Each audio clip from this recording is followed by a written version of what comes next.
ஜெபம் செய்வோம்.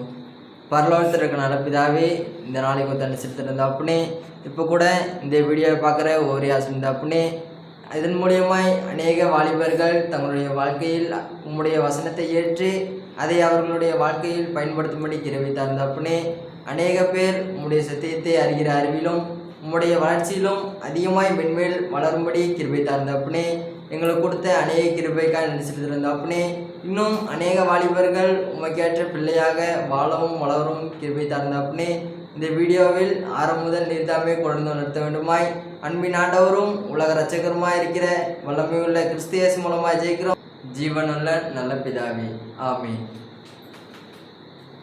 இந்த வீடியோவை கடைசி வரையும் பாருங்கள். இதை லாஸ்ட்டில் இதன் மூலிமா அநேக கொஸ்டின் கேட்பாங்க. அதில் நீங்கள் கரெக்டான ஆன்சரை கீழே வாட்ஸ்அப் நம்பர் இருக்குது, அதுக்கு நீங்கள் சென்ட் பண்ணுங்கள். உங்களுக்கான பரிசு உங்கள் வீடு தேடி கண்டிப்பாக கொடுக்கப்படும். கிறிஸ்துவுக்குள் பிரியமான சகோதரர்களே, சகோதரிகளே, வாலிபர்களே, உங்கள் அனைவருக்கும் ஆண்டவராகிய இயேசு கிறிஸ்துவின் இனிய நாமத்தில் வாழ்த்துக்கள் மற்றும் ஸ்தோத்திரங்களை நான் தெரிவித்துக் கொள்கிறேன். என்னுடைய பேர் டெரி, பிரதருடைய பேர் ஜோஷ். இந்த சேனல் டிஜே ப்ராட்காஸ்ட், இந்த சேனலுக்காக நீங்கள் கொடுத்துருக்கிற சப்போர்ட்டுக்கு ரொம்ப நன்றி. நாங்கள் முதல்ல போட்ட வீடியோவில் நீங்கள் ரொம்ப சப்போர்ட் பண்ணீங்க, நிறைய வாழ்த்துக்கள் சொல்லியிருந்தீங்க, நல்ல விஷயங்களை நீங்கள் பகிர்ந்துக்கிட்டீங்க. இன்னும் இந்த வீடியோலையும் நீங்கள் நிறைய விஷயங்கள் நீங்கள் எங்கள் கூட பகிர்ந்துக்கோங்க. இந்த நாளில் நம்ம எதை பற்றி பார்க்க போகிறோம் அப்படின்னா, வாலிபர்களும் வேதாகமம், அதை பற்றி இன்றைக்கி பார்க்க போகிறோம். இந்த தலைப்பை குறித்து நம்ம கண்டிப்பாக பேசணும். ஒரு வாலிபர் வேதாகமத்தை குறித்து தெரிஞ்சுக்க வேண்டியது ரொம்ப ரொம்ப அவசியம். முதல்ல ஒரு வாலிபர் வேதாகமத்தை எப்படி பார்க்கணும், எப்படி பார்க்குறாரு அப்படிங்கிற கேள்வி நம்ம கேட்டே ஆகணும். ஒரு வாலிபருக்கு வேதாகம்னா என்ன அப்படிங்கிற ஒரு பொதுவான அறிவு தேவை. உண்மையாகவே வேதாகம்னா என்ன அப்படின்னா பார்த்தீங்க அப்படின்னா, வேதாகம்னா புத்தகத்துக்கெல்லாம் புத்தகம் அப்படின்னு உலக மக்கள் சொல்லிட்டு இருக்கிறாங்க. அதாவது புனித நூல் அப்படின்னு சொல்கிறாங்க. ஏன் அப்படின்னா, இந்த இந்த வேதாகமத்தில் தான் ஒரு மனிதன் பிறக்கும் பொழுது எப்படி பிறக்கிறாங்க, யார் மூலியமாக இந்த குழந்தைகள் உருவாக்கப்படுகிறது, இந்த குழந்தைகள் பிறந்ததுக்கு அப்புறம் என்னென்ன விஷயங்கள் பண்ணணும், என்னென்ன விஷயங்கள் பண்ணக்கூடாது, அவர்கள் வாலிப ஸ்டேஜில் என்ன பண்ணணும், கொஞ்சம் முதிய காலத்தில் எப்படி இருப்பாங்க, அவர்கள் மரித்த பிறகு அவர்கள் எங்கே போவாங்க அப்படிங்கிற ஒரு மனிதனுடைய வாழ்க்கை வரலாறு ஃபுல்லாகவே இந்த வேதாம பைபிளில் நம்ம படிக்கிறோம். உண்மையிலேயே நம்ம புரிஞ்சுக்க வேண்டிய ஒரு விஷயம் என்ன அப்படின்னா, சகோதரர் சொன்ன மாதிரி வேதாகமம் அப்படிங்கிறது புத்தகத்துக்கு புத்தகம் தான். ஆனால் இதை எப்படி ஒரு வாலிபர் புரிஞ்சுக்கணும் அப்படிங்கிறத நம்ம பொறுத்த வரைக்கும் என்ன அப்படின்னா, ஒரு தகப்பன் தன்னுடைய மகனுக்கும் மகளுக்கும் கொடுக்குற ஒரு கடிதம் மாதிரி. எப்படி ஒரு அப்பா தன்னுடைய மகன்கிட்டையும் மகள்கிட்டையும் பேச ஆசைப்படுவார்ல, பேச ஆசைப்படுவாரா, ஆசைப்பட மாட்டாரா? கண்டிப்பா ஆசைப்படுவார். ஒரு தகப்பன் தன்னுடைய மகன்கிட்டையும் மகள்கிட்டையும் பேச ஆசைப்படுறதுக்கு பயன்படுத்தக்கூடிய கடிதம். அதாவது நான் என்ன சொல்ல வரேன் அப்படின்னா, அப்பா எழுதின ஒரு கடிதம் தான் என்ன அப்படின்னா வேதாகமம். தேவன் என்ன எதிர்பார்க்கிறாரோ, தேவன் என்ன விரும்புகிறாரோ அதை இந்த வேதாகமத்தின் மூலமா அவர் தன்னுடைய பிள்ளைகளா இருக்கிற நமக்கு தெரியப்படுத்துறார். அப்போ வேதாகமத்தை குறித்து ஒரு வாலிபர் தெரிஞ்சுக்க வேண்டிய ஒரு விஷயம் என்ன அப்படின்னா, வேதாகமும் புத்தகத்துக்கெல்லாம் புத்தகம் ஒன்று. ரெண்டாவது நம்ம புரிஞ்சுக்க வேண்டிய ஒரு விஷயம் என்ன அப்படின்னா, வேதாகமும் ஒரு தகப்பட்டிருந்து வந்த ஒரு கடிதம் மாதிரி என்ன பண்ணுது அப்படின்னா இருக்குது.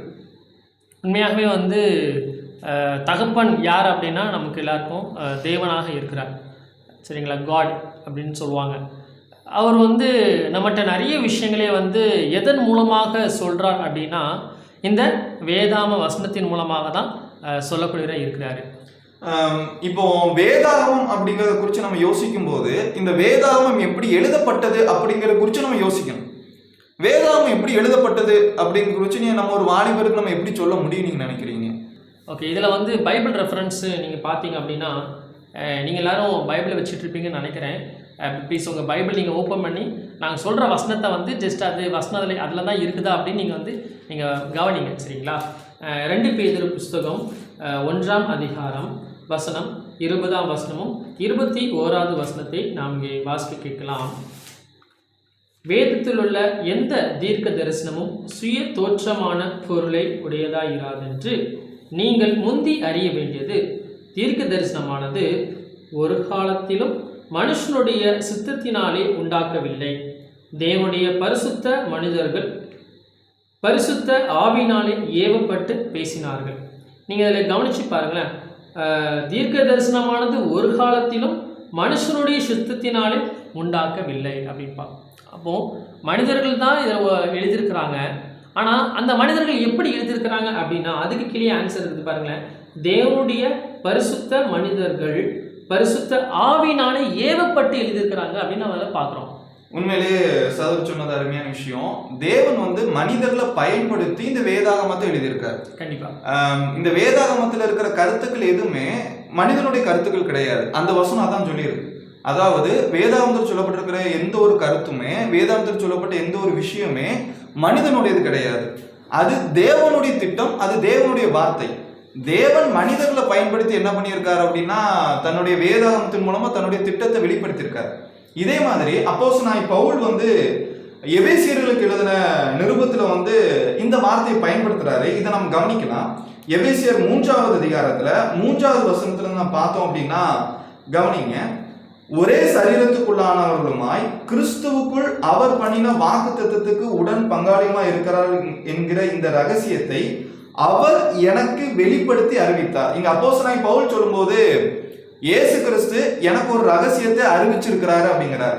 இயேசு கிறிஸ்து எனக்கு ஒரு ரகசியத்தை அறிவித்தார் அப்படிங்கிறாரு. 4வது வசனம் கவனிங்க. இதை குறித்து நான் முன்னமே சுருக்கமா எழுதியிருக்கிறேங்கிறார். இயேசு கிறிஸ்து எனக்கு சொன்னாரு, அதை சொன்னதை உங்களுக்கு நான் என்ன பண்ணியிருக்கேன் அப்படின்னா எழுதியிருக்கிறேன் அப்படிங்கிறார். 6வது வசனம் பாருங்க. இந்த ரகசியம், அதாவது இயேசு கிறிஸ்து வெளிப்படுத்தின இந்த ரகசியம் இப்பொழுது அவருடைய பரிசுத்த அப்போஸ்தலருக்கும் தீர்க்கதரிசிகளுக்கும் ஆவியானவராலே வெளிப்படுத்தப்பட்டிருக்கிறதை போல அப்படிங்கிற ஒரு வார்த்தையை அங்க பயன்படுத்தியிருக்காரு.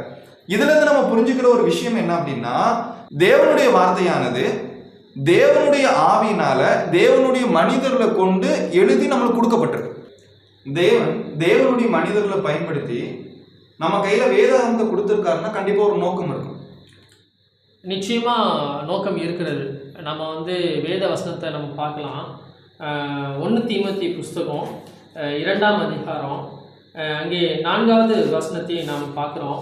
அதாவது 1 தீமோத்தேயு சாப்டர் 2 verses 4. எல்லா மனுஷரும் ரட்சிக்கப்படவும் சத்தியத்தை அறிகிற அறிவை அடையவும் அவர் சித்தமுள்ளவராக இருக்கிறார் என்று இங்கே வேதம் சொல்லப்படுவதாக இருக்கிறது. இதில் நாம் என்ன பார்க்குறோம் அப்படின்னா எல்லா மனுஷரும் ரட்சிக்கப்பட வேண்டும் அப்படின்போம். அப்போது உலகத்தில் இருக்கிற பல கோடி மக்கள் இருக்கிறாங்க. அவர்கள் எல்லோருமே என்ன பண்ணணும்? ரட்சிக்கப்பட வேண்டும். சத்தியத்தை அறிகிற அறிவை அவர்கள் அடைய வேண்டும். நம்ம எவ்வளோதான் உலகப்பிரமான காரியங்கள் நம்ம செஞ்சாலுமே எது எது முக்கியமானது அப்படின்னா தேவனுடைய வார்த்தையை படிக்கிறது, கொஞ்சம் அவர் சொல்லப்பட்ட வசனத்துக்கு கொஞ்சம் கீழ்ப்படிந்து நம்ம நடக்கிறது தான் அது அவருக்கு சித்தமுள்ளதாக இருக்கிறது அங்கே நம்ம பார்க்குறோம். உண்மையிலே அந்த வசனத்தில் அருமையான கருத்து நம்ம சொல்லப்பட்டிருக்கு. தேவனுடைய விருப்பம் அப்படிங்கிறது என்ன அப்படின்னா எல்லா மனுஷனும் ரட்சிக்கப்படணும் அப்படிங்கிறது இல்லையா? பொதுவாகவே நம்ம ஸ்கூலுக்கு போய் படிக்கிறோம், காலேஜில் போய் படிக்கிறோம். எதுக்கு ஸ்கூலில் போய் படிக்கிறோம், எதுக்கு காலேஜில் போய் படிக்கிறோம்? அறிவை பெற்றுக்கொள்ள இருக்கு. அதாவது நாலேஜ் எனக்கு வேணும், அறிவு வேணும். எதுக்கு நான் ஸ்கூல் படிக்கிறேன், எதுக்கு நான் காலேஜ் படிக்கிறேன்னா எனக்கு அறிவு வேணும். அதுலேருந்து தான் நம்ம படிப்படியாக ஸ்டெப் பை ஸ்டெப்பாக நம்ம என்ன பண்ணணும், ஸ்கூலும் காலேஜும் படிக்கிறோம். இப்போ தேவன் வேதாகமத்தை கொடுத்ததற்கும் அதே நோக்கம் தான். தேவன் வேதாகமத்தை கொடுத்ததுக்கான நோக்கம் என்ன அப்படின்னா எல்லாரும் ரட்சிக்கப்படணும். அப்போ ரட்சிக்கப்படணும் அப்படின்னா அவருக்கு ரட்சிப்புனா என்ன அப்படின்னு தெரியணும். இப்போ அவருக்கு ரட்சிப்புனா என்னன்னு தெரிஞ்சாதான் அவர் ரட்சிக்கப்பட முடியும். அப்போ வேதாகமத்தை கொடுத்ததற்கான நோக்கம் என்ன அப்படின்னா அந்த வேதாகமத்தின் மூலமாய் ரட்சிக்கப்படுவதற்கான அறிவை பெற்றுக்கொள்வதற்கு வேதாகம் கொடுக்கப்பட்டது. அது ஒரு நோக்கம். இதை நம்ம பைபிளில் படிக்கலாம். 2 தீமோத்தேயு புஸ்தகத்துல இதை குறித்து அப்போஸ்தலனாகிய பவுல் பேசியிருக்கிறது நம்ம பார்க்கலாம். 2 தீமோத்தேயு புஸ்தகம்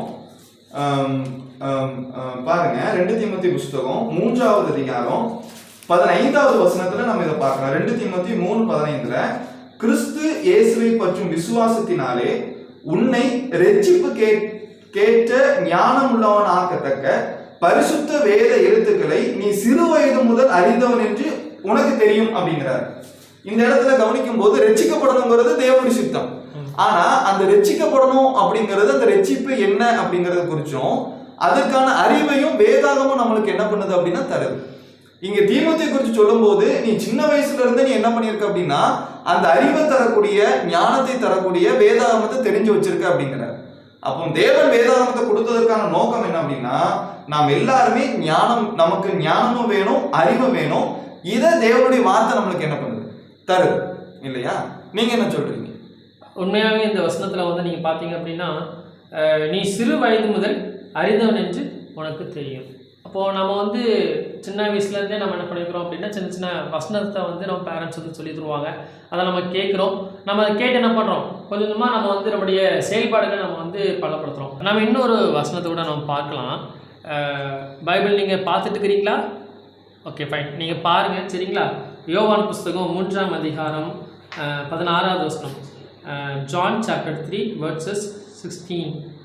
தேவன் தம்முடைய ஒரே பேரான குமாரனை விசுவாசிக்கிறவன் எவனோ அவன் கெட்டு போகாமல் நித்திய ஜீவனை அடையும்படிக்கு அவரை தந்தருளி இவ்வளவாய் உலகத்தில் அன்பு கூர்ந்தார் என்று இங்கே நாம் பார்க்குறோம். நீங்கள் பார்த்தீங்க அப்படின்னா இந்த வசனத்தில் வந்து ஒரே பேரான குமாரனை விசுவாசிக்கிறவன் எவனோ அவன் கெட்டு போகாமல் அப்படின்னு பார்க்குறோம். அப்புறம் நம்ம வந்து உணவுகள் சாப்பிட்றோம் இல்லைங்களா? உணவு சாப்பிடாத மனிதர்கள் யாருமே கிடையாது. நம்ம வெரைட்டி ஃபுட்டை வந்து நம்ம சாப்பிட்றோம். சாப்பிட்ற ஃபுட்டு வந்து ஒரு வேளை கெட்டு போயிடுச்சு அப்படின்னா அதை நம்மளால் சாப்பிட முடியுமா? கண்டிப்பாக முடியாது. வாமிட் எடுத்துருவாங்க. அது சாப்பிட்டோம் அப்படின்னா நிறைய ஹெல்த் இஷ்யூஸ் நிறைய வரும். அப்போது நம்ம சாப்பிட்ற ஃபுட்டு எப்படி இருக்கணும், கொஞ்சம் நீட்டாக இருக்கணும், நல்ல சுவையாக இருக்கணும் அப்படின்னு நம்ம ஆசைப்படுவோம் இல்லையா? அந்த மாதிரி நீங்கள் பாருங்களேன், ஒரே பேரான குமாரனை நம்ம ஃபஸ்ட் என்ன பண்ணோம், விசுவாசிக்கிறவன் எவனோ, யாரெல்லாம் விசுவாசிக்கிறாங்களோ அவன் எப்படிப்பட்டவனா இல்லாமல் இருப்பானா எப்படி பார்த்தீங்கன்னா, அவன் கெட்டு போகாமல் நித்திய ஜீவனை அடையும்படிக்கு அவன் இவ்வளவாய் உலகத்தில் அன்பு கூர்ந்தார் அப்படின்னு. இவ்வளவாய் உலகத்தில் அன்பு நம்மை கூறக்கூடியவராக இருக்கிறார். அப்போது அவருடைய பிளெஸ்ஸிங்ஸ் வந்து நமக்கு இருக்கிறது. நம்ம என்ன பண்ணாலும் தேவன் வந்து நம்ம கூட இருக்கிறார். ஆண்டவர் இயேசு கிறிஸ்து நம்ம கூட இருக்கிறார் இல்லைங்களா? அவரை நாம் என்ன பண்ண வேண்டும், விசுவாசிகளெல்லாம் இருக்க வேண்டும், நம்ப வேண்டும். அப்போ தான் வந்து நீங்கள் பாருங்களேன், நித்திய ஜீவன் அடையும்படிக்கு அப்படின்னு நமக்கு ஒரு லட்சியம் இருக்கும். ஒவ்வொரு மனிதனுடைய வாழ்க்கையிலையுமே வந்து ஒரு கோல் கண்டிப்பாக இருக்கும், ஒரு எய்ம் இருக்கும். அதை அடையணும் அப்படின்னு இருக்கும் இல்லையா? அந்த மாதிரி நித்திய ஜீவனை அடையும்படிக்கு அவரை தந்தருளி, ஆண்டவர் இயேசு கிறிஸ்துவை தேவன் என்ன பண்ணுறாரு, நமக்காக கொடுக்குறாரு. இவ்வளவாய் உலகத்தில் அன்பு கூறக்கூடியவராக இருக்கிறார் அப்படின்னு பார்க்குறோம். நாம் நம்முடைய ஃப்ரெண்ட்ஸ், நம்ம ஃபேமிலி, இன்னும் நம்மளுடைய ரிலேஷன்கிட்ட நம்ம எவ்வளோ அன்பாக இருக்கிறோம் இல்லைங்களா? அந்த மாதிரி கடவுள் நம்ம மேலே ரொம்ப அன்புள்ளவர்களாக அவர் இருக்கக்கூடியவராக இருக்கிறாருன்னு நம்ம எங்கேயும் பார்க்குறோம். ஸ்டார்ட் பண்ண ஐயா, மக்கள் பார்த்துட்டுருக்குறாங்க. ஸ்டார்ட் பண்ணுங்க. மக்கள் பார்க்குறாங்க. எதில் விட்டு யோவான் 3:16 நான் எதில் விட்டேன் அப்படின்னா, யோவான் புஸ்தகம் 3ஆம் அதிகாரம் 16ஆம் வசனத்தில் நாம் விசுவாசிக்க வேண்டும் அப்படின்னு நான் அதில் விட்டேன். அதாவது வேதாகமம் நமக்கு கொடுக்கப்பட்டதற்கான நோக்கத்தை குறித்து பேசிகிட்டு இருக்கோம். வேதாகம் கொடுக்கப்பட்டதுக்கான நோக்கம் என்ன அப்படின்னா, எல்லா மனுஷரும் ரட்சிக்கப்படணும், நித்திய ஜீவனை பெறணும். கெட்டுப்போன ஒரு மனுஷன் வந்து அந்த கெட்டுப்போன நிலையிலிருந்து ரட்சிக்கப்படணும். அதற்காக தான் வேதாகம் கொடுக்கப்பட்டிருக்கு. ஏன்னா வேதாகமத்தை ஒருத்தர் படிக்கிறதன் மூலமாக தான் ரட்சிப்படைவதற்கான அறிவையும் ஞானத்தையும் என்ன பண்ண முடியும்னு பெற்றுக்கொள்ள முடியும். ஏன்னா ரட்சிக்கப்படுவதற்கு தேவன் அவருடைய குமாரனை கொடுத்துருக்கிறார் அப்படின்னு சொல்லிட்டு இந்த யோவான் 3:16 சொல்லுது இல்லையா? அப்போ நம்ம ரட்சிக்கப்படுவதற்கு தேவனுடைய குமாரனை விசுவாசிக்கிறது ரொம்ப முக்கியம். அப்படி விசுவாசிக்கிறதுக்கு அந்த விசுவாசம் வரணும் அப்படின்னா தேவனுடைய வார்த்தை முக்கியம். தேவனுடைய வார்த்தையை ஒருத்தர் அறிஞ்சிக்கிறதன் மூலமாக தான் விசுவாசிக்க முடியும். இப்போ அமெரிக்கா அப்படின்னு ஒரு ஊர் இருக்குன்னு நமக்கு தெரியும் இல்லையா? அதை நம்ம அமெரிக்காவுக்கு போனதில்லை, ஆனால் அமெரிக்காவுக்கு ஒரு ஊர் இருக்கு. அது எப்படி நமக்கு தெரியும்? எப்படி தெரியும் அப்படின்னா, ஸ்கூல்ல நம்ம படிச்சிருக்கோம், மேப்ல நம்ம பார்த்துருக்கோம், ஸ்கூல்ல சோசியல்ல படிச்சிருக்கோம் இல்லையா? அந்த அறிவு தான் நம்மளுக்கான நம்பிக்கை ஏற்படுது. அதே போல நான் ரட்சிக்கப்படுவதற்கு விசுவாசம் முக்கியம். அந்த விசுவாசத்தை தரக்கூடியது என்ன அப்படின்னா தேவனுடைய வார்த்தை. நம்ம அடுத்த ஒரு வேத பகுதிக்குள்ள நம்ம வாசிக்கலாம். வேதாகமம் தேவனால் கொடுக்கப்பட்டதுக்கான ஒரு ஆதாரம் என்ன அப்படிங்கிற ஒரு கேள்வி நம்ம வச்சோம் அப்படின்னா, ஆதாரம் வந்து நம்மளால் ப்ரூஃபாக நிரூபிக்க முடியுமானா நிச்சயமாக முடியும். எதன் மூலமாக அப்படின்னா வேத வசனத்தின் மூலமாக நம்ம சொல்லப்பட முடியும்.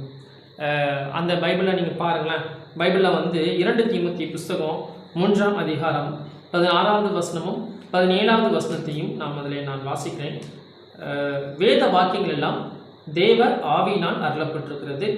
தேவனுடைய மனுஷன் தேறினவனாகவும் எந்த நற்கிரியும் செய்ய தகுதி உள்ளவனாகவும் இருக்கும்படியாக அவைகள் உபதேசத்துக்கும் கடிந்து கொள்ளுதலுக்கும் சீர்திருத்தலுக்கும் நீதியை படிப்பித்தலுக்கும் பிரயோஜனம் உள்ளவைகளாக இருக்கிறது. நீங்கள் இந்த வசனத்தில் நீங்கள் கவனித்து பார்த்தீங்க அப்படின்னா, அதாவது வேத வாக்கியங்கள் எல்லாம் தேவ ஆவியினால் அருளப்பட்டிருக்கிறது. இந்த வேத வசனம் எல்லாமே தேவனுடைய ஆவியினாலே ஏவப்பட்டு இந்த வேதாம வசனத்தை எழுதப்பட்டிருக்கிறது. மனிதர்கள் மூலமாக நாம் எழுதப்பட்டிருந்தாலுமே அது யார் மூலமாக? பரிசுத்த ஆவியின் மூலமாக ஏவப்பட்டு தான் எழுதியிருக்காங்க. உண்மையிலேயே வேதாகமும் தேவனால் வந்தது அப்படிங்கிறதுக்கான ஆதாரத்தை தேவன் கொடுத்துருக்காரு. ஏன்னா தேவனை பொறுத்த வரைக்குமே நம்ம தேவனை விசுவாசிக்கணும், அதுக்கு நம்ம வேதத்தை அறிஞ்சிக்கணும் அப்படிங்கிறது உண்மை. ஆனால் தேவன் வந்து நம்மளுடைய விசுவாசத்தை வந்து அது அறிவுபூர்வமாக இருக்கணும் அப்படின்னு விரும்புகிறார். நான் தேவனை விசுவாசிக்கிறேன்னா அது அறிவுபூர்வமானதாக இருக்கணும். இப்போ 2 தீமோத்தேயு 3:16 வேதாகமும் தேவனுடைய ஆவினால் கொடுக்கப்பட்டது அப்படின்னு சொல்லியிருக்காரு இல்லையா? இப்போ உண்மையிலேயே வேதாகமும் தேவனால் கொடுக்கப்பட்டது அப்படின்னா அதற்கான ஆதாரம் பைபிள்ல இருக்கணும். உதாரணத்துக்கு பாருங்க, ஒருத்தர் வந்து வேதாகமத்துல ஒரு கருத்து சொல்றாரு, அறிவியலை பத்தியோ விஞ்ஞானத்தை பத்தியோ விண்வெளியை பத்தியோ ஒருத்தர் வந்து ஒரு கருத்தை சொல்றாரு. இப்போ அந்த கருத்து உண்மையானதா இருந்தது அப்படின்னா அது தேவனால் கொடுக்கப்பட்டது.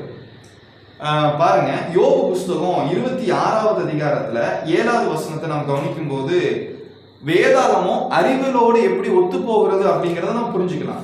யோபு 26வது அதிகாரம் 7வது வசனத்துல அவர், அதாவது தேவன், உத்தர மண்டலத்தை வெட்ட வெளியை விரித்து பூமியை அந்தரத்தில் தொங்க வைக்கிறார் அப்படிங்கிறார். அதாவது இந்த வசனம் அறிவியலை பேசுது, விஞ்ஞானத்தை பேசுது. அதாவது பூமியானது தொங்க வைக்கப்பட்டிருக்குது அப்படின்னு பேசுது. நம்ம எல்லாத்துக்குமே புவி ஈர்ப்பு விசை அப்படின்னு ஒன்று இருக்குன்னு தெரியும். அதாவது நம்ம இந்த ஸ்பேஸ்லேயோ இல்லை மேலேயோ ஒரு பொருளை வச்சுட்டு நம்ம கையை எடுத்தோம் அப்படின்னா அந்த பொருள் கீழே விழுந்துடும். அதாவது புவி ஈர்ப்பு விசை கீழே இழுக்கும். எந்த ஒரு பொருளையுமே நம்ம என்ன பண்ண முடியாது அப்படின்னா அந்த இடத்துல தொங்க வைக்க முடியாது. இங்க புவி ஈர்ப்பு விசை அப்படின்னு ஒன்று இருக்கு அப்படிங்கறத கண்டுபிடிக்கிறதுக்கு முன்னாடியே புவி ஈர்ப்பு விசையை கண்டுபிடிச்சது நியூட்டன் இல்லையா? ஆப்பிள் விழுறத பார்த்து புவி ஈர்ப்பு விசையை கண்டுபிடிச்சார். இந்த நியூட்டன் பிறக்கிறதுக்கு முன்னாடியே, இயேசு கிறிஸ்து பிறக்கிறதுக்கு முன்னாடியே யோபு என்ன சொல்றாரு அப்படின்னா, புவியீர்ப்பு விசை அப்படிங்கறத பத்தி அறிவே இல்லாத போது யோபு அப்படிங்கிற மனுஷன் என்ன சொல்றாரு அப்படின்னா, தேவன் பூமிய தொங்க வச்சிருக்கார் அப்படின்னு சொல்றாரு. இப்போ அந்த காலத்துல வாழ்ந்த மக்கள் இந்த வசனத்தை படிச்சிருந்தாங்கன்னா அவங்களுக்கு எப்படி தெரிஞ்சிருக்கும்? ஒரு பொருளை எப்படி தொங்க வைக்கிறாங்க அப்படின்னா தொங்க வைக்க முடியாது, அது கீழே விழுந்துரும் இல்லையா? ஆனா இங்க யோபு என்ன சொல்றாரு அப்படின்னா பூமி தொங்க வைக்கப்பட்டிருக்குது அப்படின்னு சொல்றாரு. இது விஞ்ஞானத்தை பத்தி பேசுது. யோபு தன்னுடைய சொந்த கருத்தை பேசியிருந்தாருன்னா இதுல மாட்டியிருப்பார். என்ன சொல்லியிருப்பார் அப்படின்னா பூமி வந்து ஒரு சப்போர்ட்ல நிக்குது அப்படின்னு பேசியிருப்பார். ஆனா யோபு அதை பேசல. யோபு தன்னுடைய சொந்த வார்த்தையை பேசாம தேவன் சொன்னதை பேசினதுனால பூமி வந்து தொங்க வைக்கப்பட்டிருக்குது அப்படின்னு பேசுறாரு. இது விஞ்ஞானத்தோடு கனெக்ட் ஆகுது. இதுல இருந்து நம்ம என்ன புரிஞ்சுக்கிறோம் அப்படின்னா வேதாகம் தேவனால் வந்தது அப்படிங்கிறத நம்ம புரிஞ்சுக்கிறோம். இதே மாதிரி நீங்க ஒரு ஆதாரத்தை காட்டுங்க. அவர் கரெக்டாக சொல்லியிருக்கிறாரு. நீங்களும் அதை பார்த்துட்டு இருக்கிறீங்க அப்படி தானே? நீங்கள் எல்லாரும் பைபிள் தானே பார்த்துட்டு இருக்கிறீங்க, ஆமாவா இல்லைங்களா? ஓகே, நீங்கள் பைபிள் தான் பார்த்துட்டு இருக்கிறீங்கன்னு நான் நினைக்கிறேன். Okay fine. இந்த யோபு புஸ்தகம் 25ஆம் அதிகாரத்தில் இன்னொரு வசனத்தை நம்ம பார்க்கலாமே. 8வது வசனத்தை நீங்கள் கவனித்து பார்த்தீங்க அப்படின்னா, அவர் தண்ணீர்களை தம்முடைய கார மேகங்களில் கட்டி வைக்கிறார் அப்படின்னு பார்க்குறோம். மழை வருது. அந்த மழை எப்படி வருது அப்படின்னு உங்கள் எல்லாத்துக்கும் தெரியும். இப்போது கடலில் வந்து மேகங்கள் என்ன பண்ணுது அப்படின்னா எவாப்ரேட் பண்ணுது. கீழே இருக்கிற அந்த கடலை வந்து எவாப்ரேட் பண்ணி என்ன பண்ணுது, ஒரு ஆவியின் மூலமாக என்ன பண்ணுது, அது அந்த தண்ணீரை வந்து மேலே இழுக்குது இல்லைங்களா? அதன் மூலமாக மழைகள் நமக்கு பெய்யக்கூடியதாக இருக்கிறது. அப்போது இது நமக்கு சொல்லப்பட்ட இந்த வார்த்தைகள் வந்து ஏதாவது ஒரு ஜஸ்ட் ஒரு வீடியோ பார்த்துருப்போம், நம்ம நம்பியிருப்போம் இல்லைங்களா? கடல் தொழில் பண்ணக்கூடிய நபர்கள் வந்து கடலில் போய்கொண்டிருக்கும் பொழுது அவர்கள் நிறைய விஷயத்தை இதே மாதிரி விஷயத்தை அவங்க பார்த்துருப்பாங்க, நேரில் பார்த்து அவங்க நம்பியிருப்பாங்க இல்லைங்களா? ஆனால் அது கடல் தொழில் போகிறதுக்கு முன்பதாகவே இங்கே நீங்கள் பார்த்தீங்க அப்படின்னா நம்ம வந்து பிறக்கிறதுக்கு முன்பதாகவே இந்த விஷயம், இந்த வசனத்தை வந்து ஆதியிலே வந்து யோபு தீர்க்கதரிசி சொல்லியிருக்கிறார் இல்லைங்களா? என்ன சொல்லியிருக்கிறார் அப்படின்னா, தண்ணீர்கள் தம்முடைய கார்மேகங்களில் கட்டி வைக்கப்பட்டிருக்கிறது அப்படின்னு நம்ம இதை பார்க்குறோம். உண்மையிலே இந்த வசனம் வந்து அருமையான வசனம். அதாவது என்ன அப்படின்னா, தண்ணி வந்து ஆவியாக என்ன பண்ணுது அப்படின்னா மேலே போகுது. ஏன்னா மழை எப்படி வருதுன்னு தெரியும். மழை எப்படி வருது, கீழே இருக்க தண்ணி ஆவியா போய் மேலே மேகத்துல இருக்கு, மேகத்துல இருந்து என்ன பண்ணுது, மழை வருது அப்படின்னு தெரியும். ஆனா இதை கண்டுபிடிக்கிறதுக்கு முன்னாடியே தேவன் வந்து யோபு மூலமா சொல்லியிருக்காரு. யோபு புஸ்தகம் 36வது அதிகாரத்துல 27வது வசனத்துல என்ன சொல்லியிருக்காருன்னா, அவர் அதாவது தேவன் இது யோகுனுடைய வார்த்தைகள் இல்ல, எலிகோ அப்படிங்கிற ஒருத்தருடைய வார்த்தை. எலிகோ அப்படிங்கிறது மூலமா தேவன் சொல்ற வார்த்தை, அவர் அதாவது தேவன் நீர்த்துளியை அணுவை போல ஏற பண்ணுகிறாருங்கிறார். அதாவது தேவன் கீழே இருக்கிற நீர்த்துளிகளை அணுவா என்ன பண்றாரு மேல கொண்டு போறார் அப்படிங்கிறார் இல்லையா. இது வந்து சயின்ஸ். ஒருவேளை இந்த இடத்துல எலிகோ வந்து தன்னுடைய வார்த்தையை பேசியிருந்தார் அப்படின்னா மாட்டியிருப்பார் இல்லையா. நம்மால் சொல்ற மாதிரி தன்னுடைய கருத்தை சொல்லியிருந்தாருன்னா மாட்டியிருப்பார். நம்மால் ஒருத்தர் என்ன பண்ணார் அப்படின்னா தீயினால் சுட்டப்பன் உள்ளாரும் மாறாதே நாவினால் சுட்டவடு அப்படின்னு பாரதிதாசன் சொல்லியிருக்காரு அப்படின்னு சொல்லிட்டார். இப்போ கீழே இருக்கிற எல்லாரும் பயங்கரமா கையை தட்டுறாங்க. ஆனா நம்ம எல்லாத்துக்குமே தெரியும் அது சொன்னது வந்து பாரதிதாசன் கிடையாது, அது சொன்னது திருவள்ளுவர் அப்படின்னு தெரியும். இதே மாதிரி எலிகோ தன்னுடைய சொந்த கருத்தை சொல்லியிருந்தாருன்னு எலிகோ என்ன பண்ணியிருப்பாரு, மாட்டியிருப்பார். இது வந்து வேதாகமும் தேவனால் வரல அப்படிங்கிறதுக்கு ஒரு ஆதாரமா போயிடும். ஆனா அவர் அப்படி சொல்லல. நம்ம எல்லாருமே விஞ்ஞானம்லாம் வளர்றதுக்கு முன்னாடியே அணு அப்படிங்கிற வார்த்தைங்க பயன்படுத்துறாரு. அதாவது நீர்த்துளிய தேவன் அணுவை போல என்ன பண்றாரு, மேல ஏற பண்றாரு. அந்த அணு இருக்கிற அந்த நீர்த்துளி கீழே மறுபடியும் என்னதான் வருது, மழையா வருது அப்படின்னு சொல்றாரு. இதுல இருந்து நம்மளுக்கு என்ன புரியுது? இதுல இருந்து நம்ம என்ன கத்துக்கிறோம் அப்படின்னா, அதாவது வேதாந்தத்தில் சொல்லப்பட்ட விஷயங்கள் வந்து முன்பதாகவே ஆதியிலேயே வந்து நமக்கு எழுதப்பட்டிருக்கிறது. சரிங்களா. மனிதர்கள் வந்து விஞ்ஞானத்தின் மூலமாக கண்டுபிடிக்கிறதுக்கு முன்பதாகவே வேதாந்தத்தில் எழுதப்பட்டிருக்கிறது, தெய்வ ஆவியினால் எழுதப்பட்டிருக்கிறது. அதை வந்து நாம் படிக்கக்கூடியதாக இருக்கிறோம். சரிங்களா. அதுக்கப்புறம் தான் மக்கள் என்ன பண்ணுறாங்க, ஒவ்வொரு விஞ்ஞானிகளும் வந்து கண்டுபிடிக்கூடியதாக இருக்கிறாங்க. அப்போ தேவ ஆவியினால் ஏவப்பட்ட இந்த வேத வசனத்தை நாம் நம்பக்கூடியதாக, இதுதான் ரொம்ப முக்கியமான விஷயம். இது தேவனால் வந்தது, அதற்கான ஆதாரம் இருக்கு. அப்போ இது இந்த வேதாகமும் தேவனுடைய வார்த்தைகள் அப்படின்னு நம்ம நம்பணும் அப்படின்னு தேவன் விரும்புறாரு. அதற்கான ஆதாரத்தை கொடுக்குறாரு. இப்போ வந்து நம்ம இப்போ வேதாகம்னா என்ன நம்ம பார்த்தோம். வேதாகம் கொடுக்கப்பட்டதனுடைய நோக்கம் பார்த்தோம். வேதாகமத்தினால எனக்கு என்ன பலன்? ஏன்னா நம்ம எல்லாருமே அதனை யோசிப்போம். நம்ம ஒரு பொருள் வாங்குறோம்னா நம்ம என்ன யோசிப்போம், இந்த பொருள் மூலமா எனக்கு என்னையா லாபம் அப்படின்னு நம்ம யோசிப்போம். அதே மாதிரி வேதாகமத்தின் மூலமா எனக்கு என்ன பலன், கேட்கிற உங்களுக்கு என்ன பலன், வாலிபர்ல இருக்கிற எனக்கு என்ன பலன் அப்படிங்கிறத குறித்து யோசிக்கணும். ஒரு வாலிபருக்கு வேதாகமத்தினால என்ன பலன் கிடைக்கும்? உண்மையாகவே நல்ல ஒரு கேள்வி ஜோஸ் அவர் கேட்டிருக்கிறாரு. வாலிபர்கள் வந்து வேதாகமத்தை படிக்கிறதுனால என்ன நன்மை கிடைக்குது, பலன், ப்ராஃபிட். சரிங்களா. நம்ம வேலைக்கு போகிறோம், எதற்காக வேலைக்கு போகிறோம், சம்பாதிக்கிறோம், வீட்டை பார்த்துக்கணும், ஃபேமிலியை பார்த்துக்கணும், நம்ம ஃப்யூச்சரை நம்ம பார்த்துக்கிறோம் இல்லைங்களா. எதிர்கால திட்டங்களை நம்ம பார்க்குறோம். எதன் மூலமாக, இந்த ப்ராஃபிட் கிடைக்கிறது மூலமாக இல்லைங்களா. இந்த மாதிரி வாலிபர்கள் வந்து வேதாந்தத்தை கற்றுக்கொள்வதற்காக கற்றுக்கொண்டாங்க அப்படின்னா என்ன நன்மை கிடைக்குது அப்படின்னா, நம்ம வேதத்தில் நாம் ஒரு வசனத்தை நம்ம வாசிக்கலாம். நீதிமொழிகள் புஸ்தகம் 2ஆம் அதிகாரம் 6வது வசனத்தை நாம் இங்கே பார்க்குறோம். கர்த்தர் ஞானத்தை தருகிறார், அவர் வாய் நின்று அறிவும் புத்தியும் வரும் அப்படின்னு நல்ல ஒரு வேத வசனம் இல்லைங்களா. கர்த்தர் என்ன பண்ணுறார், நமக்கு ஞானத்தை கொடுக்குறார். விஸ்டன் அப்படின்னு சொல்லுவாங்க, ஞானத்துக்கு ஆங்கிலத்தில் விஸ்டன் அப்படின்னு சொல்லுவாங்க. ஞானத்தை கொடுக்குறார். அதாவது வந்து ஒரு மனிதனுக்கு வந்து ஞானம் எதன் மூலமாக கிடைக்குது அப்படின்னா, இந்த வேத வசனத்தை படிக்கிறது மூலமாக மட்டும்தான் இந்த ஞானம் வந்து நமக்கு கிடைக்கக்கூடியதாக இருக்கிறது. நிறைய பேர் என்ன பண்ணுறாங்க அப்படின்னா, தேவன் வந்து நிறைய மனிதனுடைய ஞானத்தை நிறைய பெற்றுக்கொண்டு நிறைய படிச்சுட்டு என்ன பண்ணுவாங்க அப்படின்னா, கடவுளுக்கு விரோதமான விஷயங்களே வந்து செய்யக்கூடியதாக இருக்கிறாங்க. ஆனால் உண்மையாகவே மனிதனுக்கு கொடுக்கப்பட்ட இந்த ஞானத்தை ஞானமாக நாம் பயன்படுத்த வேண்டும். அது அந்த ஞானத்தை தேவன் நமக்கு கொடுக்குறாரு அப்படின்னா, அது தேவனுடைய வழியிலே நாம் செய்வது ரொம்ப ரொம்ப அவசியமாக இருக்கிறது. அதிலே வந்து நீங்கள் பார்த்தீங்க அப்படின்னா, அவர் வாய் நின்று அறிவும் அப்படின்னு பார்க்குறோம் இல்லையா. அறிவு என்றால் ஆங்கிலத்தில் நாலேஜ் அப்படின்னு சொல்லுவாங்க. அறிவில்லாத மனிதர்கள் யாருமே கிடையாது. நீங்கள் பார்த்துட்டு இருக்கிறீங்க, இப்போது உங்கள் முன்னாடி நாங்கள் 2 பேர் மட்டும்தான் தெரிகிறோம் இல்லைங்களா. ஆனால் பேக்ரவுண்டில் வந்து ஒரு 4 பேர் நின்றுட்டு இருக்கிறாங்க. சரிங்களா. 4 பேர் நின்றுட்டு எங்களுக்கு அழகாக அந்த வீடியோ அழகாக எடுத்துறாங்க. நிறைய விஷயங்களை வந்து பண்ணுறாங்க இல்லைங்களா. அறிவு தேவன் கொடுக்கக்கூடியதாக இருக்கிறார் இல்லைங்களா. அந்த அறிவை நாம் பெற்றுக்கொள்ளக்கூடியதாக இருக்கிறோம்.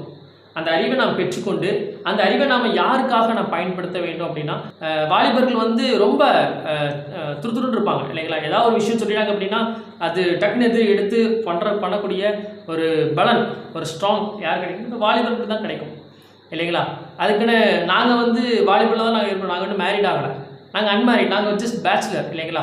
அப்போது நாங்கள் வந்து வேத வசனத்தை உங்களிடத்தில் நாங்கள் ஜஸ்ட் ஷேர் பண்ணும் பொழுது நீங்கள் அதையும் கேட்டுட்டு என்ன பண்ணோம் அப்படின்னா கடவுளுடைய வேலையை நாம் வந்து செய்யணும். சரிங்களா? அப்போது ஃபஸ்ட் நம்ம என்ன பார்த்தோம் அப்படின்னா ஞானத்தை பற்றி பார்த்தோம். இரண்டாவது ஒரு விஷயம் அறிவை பற்றி பார்த்தோம். மூன்றாவது ஒரு விஷயத்தை நம்ம பற்றி பார்க்குறோம், அங்கே புத்தியும் அப்படின்னு பார்க்குறோம். எங்கே புத்தி வந்து ஆங்கிலத்தில் நம்ம என்ன பார்க்குறோம் அப்படின்னா அதாவது அண்டர்ஸ்டாண்டிங் அப்படின்னு பார்க்குறோம். ஒரு ஃபேமிலி இருக்கிறாங்க அப்படின்னா, ஒரு கப்புள்ஸ் இருக்கிறாங்க, அவங்க வந்து இப்போ தான் புதுசாக வாழ்க்கையை ஸ்டார்ட் பண்ணியிருக்கிறாங்க அப்படின்னா அந்த வாழ்க்கையை வந்து இன்னும் இப்போ தான் ஸ்டார்டிங் பாயிண்ட் வரும். எண்ட் ஆகிற வரையும் என்ன பண்ணோம் அப்படின்னா புரிந்து கொண்டு புத்தியாக என்ன பண்ணோம் அவங்க வாழ்க்கையை வந்து நடத்த வேண்டும். அவங்க புத்தி இல்லாதவர்களாக இருந்தாங்க அப்படின்னா அந்த வாழ்க்கையை வந்து ரன் பண்ண முடியாது இல்லைங்களா? அந்த மாதிரி நம்மளுடைய வாழ்க்கையில் வந்து புத்தியாக நம்ம என்ன பண்ண வேண்டும், நாம் செயல்படணும். அண்டர்ஸ்டாண்டிங் நம்முடைய வாழ்க்கையில் இருக்கணும். அது வந்து வேலையாக இருக்கலாம், இல்லை படிக்கிற பாடங்களாக இருக்கலாம். எல்லாருக்கூடையும் நம்ம என்ன பண்ணியிருக்கணும் அப்படின்னா ஒரு அண்டர்ஸ்டாண்டிங்காக நம்ம இருக்கணும் அப்படின்னு. நீங்கள் என்ன சொல்ல போகிறீங்க? உண்மையிலேயே அதாவது தேவனுடைய வார்த்தை நம்மளுக்கு ஞானத்தையும் அறிவையும் புத்தியையும் கொடுக்குது. 2 தீமோத்தேயு 3வது அதிகாரம் 16-17 இந்த வசனத்தை நம்ம படிக்கலாம். வேத வாக்கியங்கள் எல்லாம் தேவ ஆவியினால் அருளப்பட்டிருக்கிறது. ஏன் கொடுக்கப்பட்டது அப்படின்னா 17வது வசனம் பாருங்க. தேவனுடைய வார்த்தை உபதேசத்துக்கும் கடிந்து கொள்ளுதலுக்கும் சீர்திருத்தலுக்கும், கவனிங்க, நீதியை படிப்பித்தலுக்கும் அப்படிங்கிறார். தேவனுடைய வார்த்தை வந்து ஒரு மனிதனுக்கு நீதியை கற்றுக் கொடுக்குது அப்படிங்கிறார். நீதினா என்ன அப்படின்னா ரைட், அதாவது எது சரி எது தவறு. ஒரு வாலிபர் தேவனுடைய வார்த்தையினால் என்ன பலன் அடைவார்னா அவர் நீதியை கற்றுக்கொள்வார். மதுபானம் பண்றது சரியா தவறா அப்படின்னு ஒரு கேள்வி கேட்டோம்னா வேதாகம் என்ன சொல்லுது அப்படின்னா தப்பு அப்படின்னு சொல்லுது. இப்போ வேதாகமத்தை படிக்கிற ஒரு வாலிபர் மதுபானம் பண்றது தவறு அப்படின்னு கத்துப்பார். ஏன்னா அது நீதி கற்றுக் கொடுக்குது. இச்சையோடு பார்க்கிறது, ஒரு பெண்ணை இச்சையோடு பார்க்கிறது சரியா தவறா அப்படின்னா அது தப்பு. இதை வேதாகம் சொல்லி கொடுக்குது இல்லையா? சட்டத்திற்கு கீழ்ப்படியணுமா கீழ்ப்படியக்கூடாதா அப்படின்னா சட்டத்திற்கு கீழ்ப்படியணும் அப்படிங்கிற நீதியை வேதாகம் கற்றுக் கொடுக்குது. அப்போ ஒரு வேதாகமத்தின் மூலமா ஒரு வாலிபர் ஞானத்தையும் அறிவையும் பெற்றுக்கொண்டு நித்திய ஜீவன் அடைவது மாத்திரம் கிடையாது, கூட வேதாகமும் நீதியும் நம்மளுக்கு கற்றுத்தருது. எது சரி எது தப்பு, இதை செய்யலாமா செய்யக்கூடாதா அப்படிங்கிற சரியான வாழ்க்கை நெறிகளை வேதாகம் என்ன பண்ணுதுன்னு நம்மளுக்கு கற்றுத்தருது. தொடர்ந்து அந்த 17வது வசனத்துல பாருங்க, இவைகள் பிரயோஜனமா இருக்குது அப்படிங்கிறார். ஒரு மனிதனுடைய வாழ்க்கையில எது பிரயோஜனமானது அப்படின்னா அவர் என்ன கற்றுக்கொள்கிறார் அப்படிங்கிறது ஒருவேளை பூமிக்குரிய வாழ்க்கையில பிரயோஜனமா இருக்கலாம். அவர் ஒரு இன்ஜினியரோ ஒரு டாக்டரோ அப்படிங்கிறது பிரயோஜனமா இருக்கலாம். ஆனா எல்லாத்தையும் விட ஒருத்தர் வேதாகமத்தை கற்றுக்கொள்கிறது தான் அவருக்கான பிரயோஜனம். இதை பார்க்குற நீங்க கூட வேதாகமத்தை கற்றுக்கொள்ள நீங்க ஆசைப்பட்டீங்க அப்படின்னா வேதாகமத்தை சரியான முறையில படிக்கணும், வேதத்தை பற்றி தெரிந்து கொள்ளணும், இன்னும் ஆழமான விஷயங்கள் நிறைய தெரிந்து கொள்ளணும் அப்படின்னு நீங்க ஆசைப்பட்டீங்க அப்படின்னா இந்த யூடியூப் சேனல்ல டிஸ்கிரிப்ஷன்லையும் இந்த சேனல்லையும் எங்களுடைய ஃபோன் நம்பர் இருக்கு. அந்த ஃபோன் நம்பரை நீங்க தொடர்பு கொண்டு எங்களை நீங்க என்ன பண்ணலாம், கான்டாக்ட் பண்ணலாம். உங்களுக்கு வேதாகமத்தை நாங்க எளிமையான முறையில கற்றுக் கொடுப்போம், புரிந்து கொள்வதற்கான முறையில கற்றுக் கொடுப்போம். இது உங்களுடைய வாழ்க்கையில பிரயோஜனமா இருக்கும். உண்மையாகவே வந்து நாங்கள் வந்து உங்களிடத்துல ஏதோ ஒரு மூலியமாகவே நாங்கள் வந்து வேத வசனத்தை வந்து உங்கள்கிட்ட சொல்லணும், ஷேர் பண்ணிக்கணும் அப்படின்னு நாங்கள் வந்து ஆசைப்பட்டோம். உங்களுக்கு இது பிடிச்சிருந்தது அப்படின்னா கீழே வந்து லைக் பண்ணுங்கள், கமெண்ட் பண்ணுங்கள். நெக்ஸ்ட் வீடியோவில் நாங்கள் மீட் பண்ணுறோம். முக்கியமாக சப்ஸ்கிரைப் பண்ணுங்கள், மறக்காமல் சப்ஸ்கிரைப் பண்ணுங்கள். சரிங்களா? இப்படிக்கு அன்போடு விடைபெறுவது டெரி ஜோஸ். நீங்கள் எல்லோருமே இந்த வீடியோ பார்த்ததுக்காக நன்றி. இப்போ உங்கள்கிட்ட சில கேள்விகள் கேட்குறேன். இந்த கேள்விகளுக்கு சரியான ஆன்சரை கீழே இருக்க வாட்ஸ்அப் நம்பருக்கு அனுப்புங்க. முதல் கேள்வி, வேதாகமத்தை நாம் என்னதென்று கூறலாம்? இரண்டாவது கேள்வி, வேதாகமம் தேவனுடைய வார்த்தையா மனிதனுடைய வார்த்தையா? மூன்றாவது கேள்வி, வேதாகமத்தின் ஆசிரியர் யார்? நான்காவது கேள்வி, வேதாகமத்தின் நோக்கம் என்ன? ஐந்தாவது கேள்வி, வேதாகமம் தேவனால் கொடுக்கப்பட்ட ஆதாரம் என்ன? ஆறாவது கேள்வி, நித்திய ஜீவன் பெறுவதற்கு தேவனுடைய வார்த்தையை விசுவாசிக்க வேண்டுமா? ஏழாவது கேள்வி, வேதாகமத்தினால் நாம் என்னென்ன நன்மைகள் பெற்றுக்கொள்கிறோம்? அனைவருக்கும் நன்றி. துதிகளின் மத்தியில் வாசம் செய்கிற அது தேவரே அப்போ அந்த புதிய நேரத்தை கொடுத்தக்கா நன்றிப்பா. இப்போ கூட இந்த வீடியோவை பார்க்குற வாலிப சகோதரிகள் எல்லாத்தையும் ஆசிரியங்கப்பா. அவங்க கூட இந்த வீடியோவை பார்த்தது மட்டும் இல்லாமல் இந்த உலகக்குரிய காரியத்தில் எப்படி வாழணுங்கிறதையும் இந்த ஆவிக்குரிய காரியத்தில் எப்படி வாழணுங்கிறதையும் அவங்க முழுமையாக கற்றுக்கொள்ளும்படியாகவும் அருமையான இந்த சகோதரரை கொண்டு நீங்கள் அவங்களுக்கு கற்றுக் கொடுக்கும்படியாக ஒரு வாய்ப்பை ஏற்படுத்தி கொடுத்ததுக்காக உங்களுக்கு நன்றிப்பா. இப்படி உங்களுக்கு அழகான வாய்ப்பை ஏற்படுத்தி கொடுத்து அதை மற்ற வாலிப சகோதரர்களும் பகிர்ந்து கொள்ளும்படியாகவும் கிருபை செஞ்சதுக்காக நன்றிப்பா. இன்னும் நீர் எங்களை வழிநடத்தி கொண்டிருக்கிற எல்லா தயவுக்காகவும் நன்றிப்பா. இன்னும் இந்த உலகத்தில் எத்தனையோ வாலிப பிள்ளைகள் உண்மை அறிந்து கொள்ளாமல் எத்தனையோ பேர் உலக காரியங்களை பின்பற்றி கொண்டு போகிறாங்கப்பா. அவங்க கூட கூடிய சீக்கிரம் உண்மை அறியும்படியாக கிருபை செய்யுங்கப்பா. கண்டித்திரம்ப இம்மட்டும் காத்த தேவன் இனிவரை காத்து நடத்தும் எல்லாவற்றிற்கும் மீட்பர் ரட்சகரமாக இருக்கிற ஆண்டவராகிய இயேசு கிறிஸ்து நாமத்தில் இருக்கிற அன்பின் தூய பிதாவே, ஆமென்.